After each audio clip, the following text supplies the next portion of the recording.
Hello မင်္ဂလာပါสวัสดีครับကျွန်တော်ချင်းနိုင်ကတစ်ပါလို့ဒီနေ့လဲမြေဆုံးတောင်ကိုရောက်နေတာပေါ့နော်ဘယ်လောက်အေးလဲဆိုဟို view point မှာတော့ကျွန်တော်မရောက်ဖြစ်ဘူးကျွန်တော်အဲ့တဲ့တွေချပေးခဲ့တယ်အစောကြီးလာတော့အဲ့တဲ့ရမ်းများတယ်ဗျကားတွေဆိုအပြည့်ပဲတော်တော်လေးပြည့်ပါတယ်တခါမှဒီ take အထိပေါ့နော်ဒါဆိုတော့အဲ့လိုပေါ့ခါနေကြရင်တော့တော်ရဲသွားရင်တော့ဘယ်လောက်အေးလဲဆိုတော့ဒီထပ်ပြပေးပါမယ်လို့အခုတော့ဒီလိုလေးတွေနေရပါတယ်လို့တိမ်တိုက်တွေနေဒီလိုပေါ့နော်ဝါ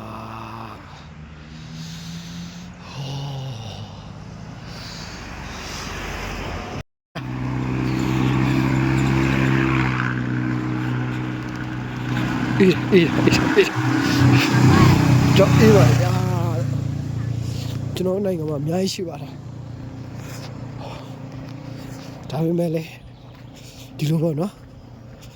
အဲ့လိုအခုဆိုဒီမှာပေါ့ကျွန်တော်တို့လမ်းချောင်းနေရတယ်ကားတွေလည်းကြက်နေတယ်ပေါ့ဗျာအဲ့လိုဒေတာအခုကျွန်တော်ဒီနေ့လာတာတော့ကျွန်တော်ရဲ့မရှိဖုံးတို့နဲ့လာပါတယ်ဗျာဖုံးဆိုတော့ဖုံးကြီးကိုပြောတာပါဗျာရန်အင်းနေပါတယ်ဒါခဏကြောင်လမ်း6လာတဲ့နေရာကနေပေါ့ပြူပိုင်တာရောက်ပါပြီပြူပိုင်ကနေပြီးတော့ခဏနဲ့ဒီတောင်ကိုပြန်ချပါမယ်လို့တော်တဲ့တောင်ထဲမှာလုံးဝပက်ဆက်ပါနော်ဟုတ်မှာကျွန်တော်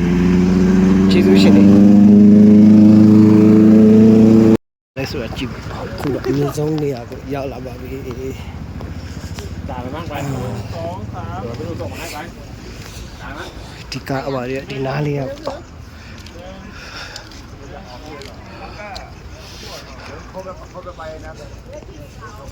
ရှမ်းအေးတယ်ဗျခုဒီတော့ထဲမှာတော့ကျွန်တော်တို့မတော်သေးဒါတော့တွေ့ထလို့ပါနော်ဒီခေတ်တစ်ခါဒီပေါ်ကျွန်တော်တက်လိုက်ဒီမှာ30အောင်စာရှိပါတယ်လို့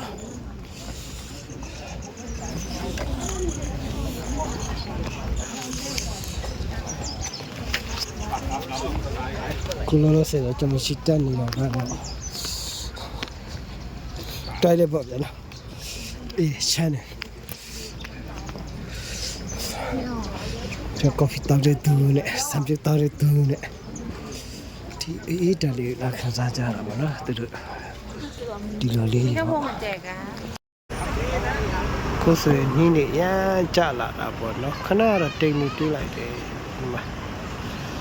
ခရစ်စီကနေတော့ခုချိန်ကတော့မနေ့9 နာရီခွဲ10 နာရီပေါ့ဗျာတော်တော်လေးရှိပါတယ်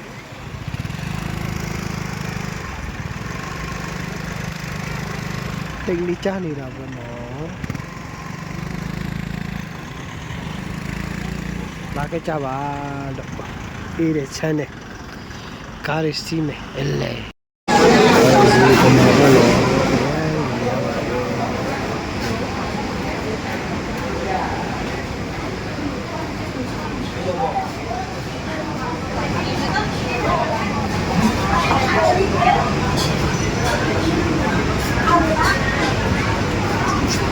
မင်္ဂလာပါလို့ကျွန်တော်ချင်းမိုင်ကကိုတစ်ပါခင်ဗျဒီနေ့ရောက်ရှိတဲ့နေရာလေးကတော့ကျွန်တော်99 restaurant ပေါ့နော်သူပုံစံလေးကရွေးလို့ပုံစံလုပ်ထားပါတယ်ဘဲမရှိတဲ့သူတွေအတွက်ဘဲလေးရှိပါတယ်ဘဲငန်းလေးတွေနောက်ပြီးတော့အခုဒီမှာပေါ့လူလုတ်ရည်ကွန်လေးတွေရှိမယ်အဲ့ဒါလေးတွေရှိမယ်သွားလာပေါ့နော်နောက်ပြီးတော့စိတ်အပန်းဖြည့်ဒီမှာဝက်တွေလည်းလောက်စားလို့ရတယ်ဗျတဲ့လားဒါတော့တက်ရှိပေါ့နော်အစာများစားပြီးအိပ်ပျော်နေတဲ့ဝက်ကလေးပေါ့ဆရာဒီမှာနော်ဒီလိုတွေလည်းရတယ်ဆရာဒါစားဖို့မဟုတ်အလားပြဖို့ပေါ့နော်300တော့ဘက်က300 ချစ်စရာလေးရုပ်နဲ့ရောနေတာဒါ ဟုတ်ကဲ့ထိုင်းမှနေဝတ်တော့လကားမနေရဘူးလို့ရနော်အဲ့ဒါပြီးဒီမှာဘွားရင်ချင်းတင်းငယ်တွေပေါ့နော်ဒီကားဆွဲမလားဘာလို့မလဲပေါ့နော်အဲ့ဒါပြီးဟိုမှာဒီကန်လေးနဲ့ဘယ်လိုခေါ်လဲဒါတော့ကျွန်တော်ယူလို့အီတလီပုံစံဘာညာတာရကာပေါ့ဗျာဒီမှာတော့အနီရောင်လေးသူရဲ့အနီရောင်ပြီး Merry Christmas ပေါ့နော်ဒီဇင်ဘာရောက်တော့မယ့်အချိန်မှာသူများတွေတော့တပုံရိုက်ဖို့ပြင်ဆင်ထားတာ Merry Christmas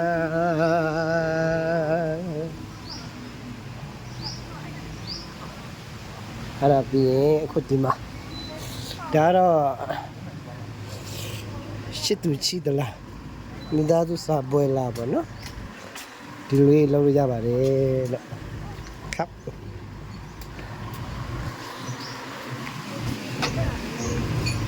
ဆိုင်ပုံစံလေးတွေကတော့မစိုးပါနဲ့ဒီမှာတော့ဝင်ကြီး100ရှိပါတယ်ဒါပေမဲ့အစားအသောက်စားရဆိုရင်တော့100ကိုပြန်ချော့ပေးပါတယ်ဗျာသူ့ရဲ့ဆိုင်နာမည်လေးကတော့ဟိုမှာပါ99 wake up အဲ့ဒါပြီးခဏတော့ဒါတော့အစားအသောက်မှာဒီလိုလေးရှိနေဒီမှာပေါ့နော်โอเคရောဟုတ်ကဲ့ပါနောက်တစ်နေရာရရင်ထပ်ပြလိုက်ပါမယ်ခင်ဗျာတွိုက်လေးကတော့ဒီမှာပေါ့နော်လာမဲ့သူတွေတက်လေဟယ်လိုမင်္ဂလာပါစวัสดีครับကျွန်တော်ချင်းတွေကတစ်ပါလို့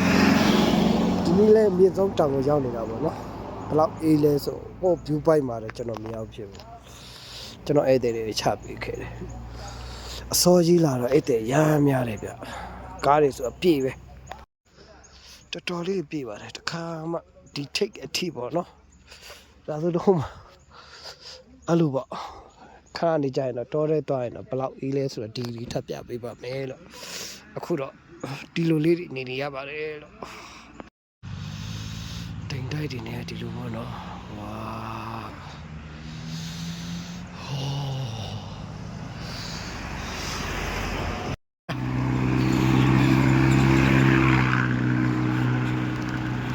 အေးကြောက်အေးပါဗျာကျွန်တော်နိုင်ငံမှာအများကြီးရှိပါတယ်ဒါပေမဲ့လေဒီလိုပေါ့နော်အဲ့လိုအခုဆိုဒီမှာပေါ့ကျွန်တော်တို့လမ်းချောင်းနေရတယ်ကားတွေလည်းကြက်နေတယ်ပေါ့ဗျာအဲ့လိုဒေတာအခုကျွန်တော်ဒီနေ့လာတာတော့ကျွန်တော်ရဲ့မရှိဖုံးလို့နဲ့လာပါတယ်ဗျာဖုံးပေါက်ဆိုတော့ဖုံးကြီးကိုပြောတာပါဗျာရန်အင်းနေပါတယ်ဒါခဏကြောင်လမ်း6လာတဲ့နေရာကနေပေါ့ view point တော့ရောက်ပါပြီ view point ကနေပြီးတော့ခဏနဲ့ဒီတောင်ကိုပြန်ချပါမယ်လို့တော်တဲ့တောင်ထဲမှာလုံးဝပက်ဆက်ဆက်ပါနော်ဟုတ်မှာကျွန်တော်ကျေးဇူးရှင်နေလဲဆိုတာကြည့်ခုတော့အမြင့်ဆုံးနေရာကိုရောက်လာပါပြီဒါပဲမှန်းကိုင်း2 3ဘယ်လိုတော့မှန်းကိုင်းဒါမှဒီကားအပါရဒီနားလေးရောက်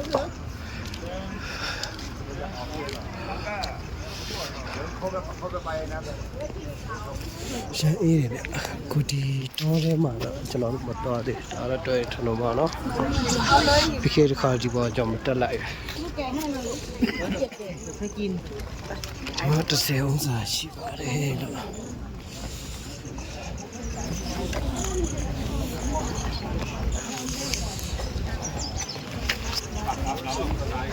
ခုလောလောဆယ်တော့ကျွန်တော်ရှိတက်နေတာကတော့တိုက်တယ်ပေါ့ဗျာနော်အေးရှမ်းတယ်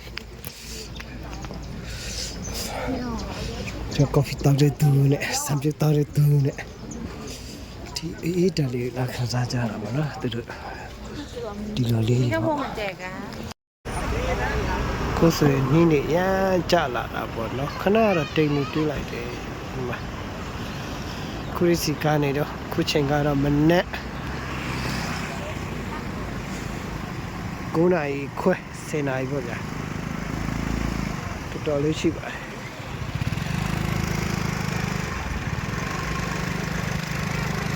ထိန်လေးကြားနေတာပေါ့နော်လာခဲ့ကြပါတော့အေးတဲ့ချမ်းနဲ့ကားရစီးနဲ့အလဲ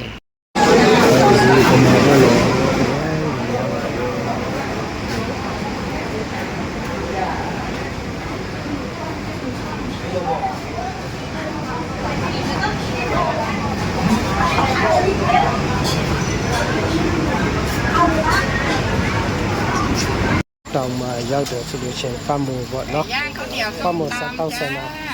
ပတ်မှုยก2นิ้วเลยครับဒီဆိုင်မှာအရင်စားကောင်းပါလေနဲ့ချက်စီချင်းနဲ့ကျွန်တော်ဖုန်းခတ်တာပေါ့နော်အောက်ဆွဲကြော်ကျုပ်ကြော်ဆောင်ရပါတယ်ဒါကြမ်းချစ်စတာဟိုရေဒီပုံပေါ့နော်အဲ့ဒီမှာရောက်မယ်ဆိုင်ရတော့အများကြီးရှိဗျဒါပေမဲ့ဒီအတော်ဆိုင်တဲ့သဘောကျတယ်ကျွန်တော်ကိုယ်တိုင်လည်းစားတာအများကြီးဒါပေမဲ့ဒီမှာကျွန်တော်ဆက်ဝယ်ပါတယ်ဒီနေ့ကတော့ဘရင်နံပါတ်9ရဲ့မွေးနေ့ဆိုဒီနေ့အားလုံးကဝင်ကြေး free ပါဗျာခဏနဲ့ရေတကုံပြပါမယ်ဗျာ มันเดินป่ะแทนที่จะเบ่งเดินไปพรุ่งนี้ก็เปลี่ยน ဒါတော့အသက်ကြီးတဲ့သူတွေအတွက်အဆင်မပြေဘူးကျွန်တော်တို့မလိုက်သွားဘူးပေါ့နော်ဒီအပုံလေးတွေတော့အပုံလေးရေးပြပါမယ်ဒီမှာ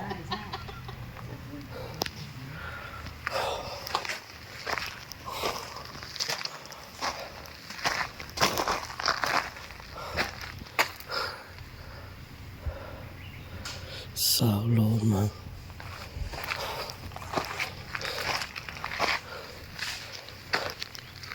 ကဲတော့တဲ့တောင်းတဲ့